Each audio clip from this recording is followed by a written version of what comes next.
জনাব শফিক রেহমানের বিরুদ্ধে সজীব ওয়াজেদ জয়ের অপহরণ এবং হত্যা চেষ্টা মামলায় একটি মামলা দায়ের করা হয়। এই মামলাটি দায়ের করেন ফজলুর রহমান, এডিসি লালবাগ। এই মামলা দায়ের করার পরে হাসান আরাফাত নামে এডিসি ডিবি দক্ষিণ অভিযোগপত্র দাখিল করেন।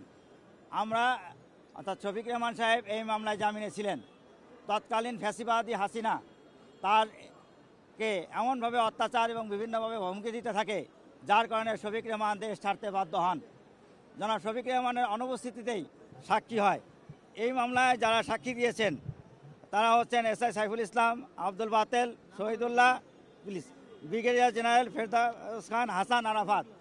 এই লোকেরা মিথ্যা সাক্ষী বানিয়েছেন। তারা অদ্যাবধি পর্যন্ত বিভিন্ন জায়গায় চাকরিতে রত রয়েছেন। দুর্ভাগ্যজনক হলেও সত্য আমি বলবো যে এই মামলায় যখন এই মামলার ভিকটিম সজীব ওয়াজেদ যায় সাক্ষী দিতে আসেন, সেদিনকে ওই বিচারিক আদালত আসাদুজ্জামান নূর এবং তৎকালীন সিএমএম রেজাউল করিম চৌধুরী ওনার পিছনে পিছনে হেঁটে আসেন। একটি বিচারিক বিভাগ কতটা নোংরা হলে, কতটা নিচে গেলে যে তার ভিকটিমের পিছনে পিছনে হেঁটে আসে। সেই জন্য শফিক রেহমান ন্যায় বিচার পান নাই। শফিক রেহমান এর পরবর্তীতে দেশে ফিরে এসে স্বরাষ্ট্র মন্ত্রণালয়ে সুরক্ষায় আবেদন করেছেন। উনি বয়স্ক এবং শারীরিকভাবে অসুস্থ।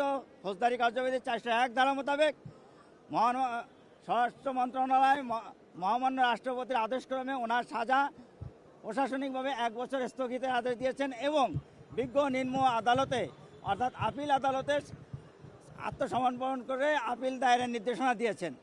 আজকে জনাব শফিক রেহমান উপস্থিত হয়ে বিজ্ঞ মহানগর দায়রা জজ আদালতে আপিল করেছেন এবং সেই সাথে জামিনও চেয়েছিলেন। বিজ্ঞ আদালত জামিন দিয়েছেন আত্মসমর্পণের এবং আপিল মঞ্জুর করেছেন।